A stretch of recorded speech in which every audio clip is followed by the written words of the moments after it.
কি রে, কি হয়েছে বল। বাবা পুলিশ! এতগুলো মাল কোথায় রাখা যাবে পুষ্পা ভাও?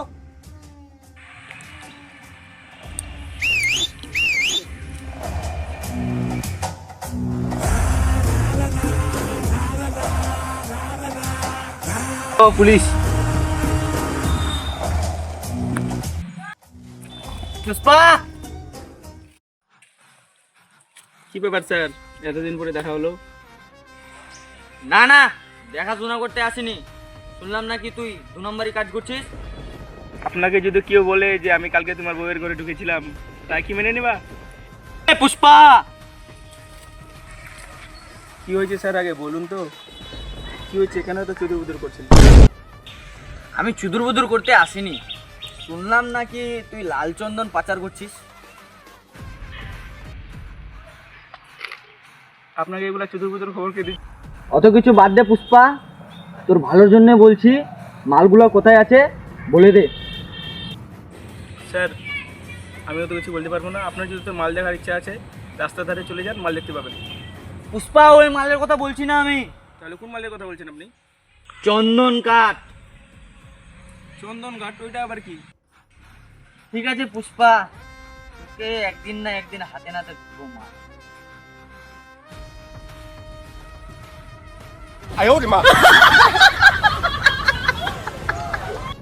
স্যার দেখে শুনে যাবেন। তোরা মালগুলো রেডি কর, আমি ডিল করে আসি। ভাই পুষ্পা ভাইয়ের বুদ্ধি আছে। হ্যাঁ ভাই, তো ভাই তুই ওই টনটা নামা, আমি এটা নামাচ্ছি।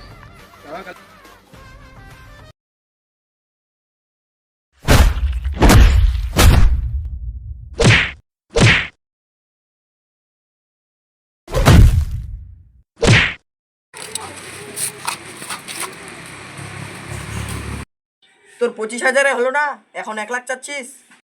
দাদা একে না না, একটু পরে। ঠিক আছে।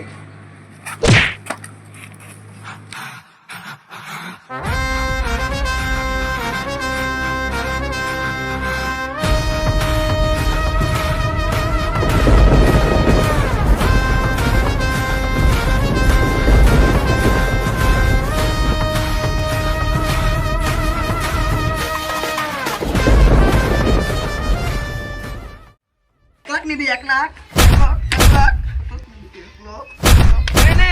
কতক্ষণ থেকে ছেলেটাকে মারা যাবি? এনে জুস টুস খা।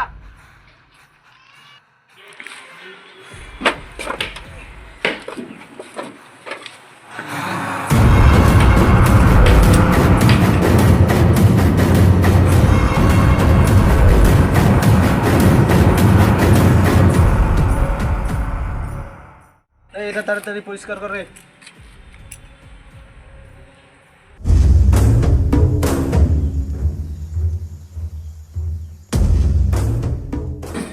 কে পুষ্পা, কি খবর? খবর ভালো আছে, আমাকে মালের দামটা একটু বাড়াতে হতো। কত বাড়াতে হবে বল? ছিলাম তো 5 লাখের জন্য, কিন্তু এর মাঠটা দেখে 5 লাখ বেড়ে গেল, 10 লাখ লাগবে। জানিস এখন তুই কোথায় আছিস? 10 লাখ দিলে দাও, নাহলে আমি চেন্নাই যাচ্ছি মুরগের কাছে মাল বিক্রি করতে। এই এলাকার মাল শুধু আমার কাছেই বিক্রি হয়। ঠিক আছে, আমিও দেখি আমাকে কি আটকায়।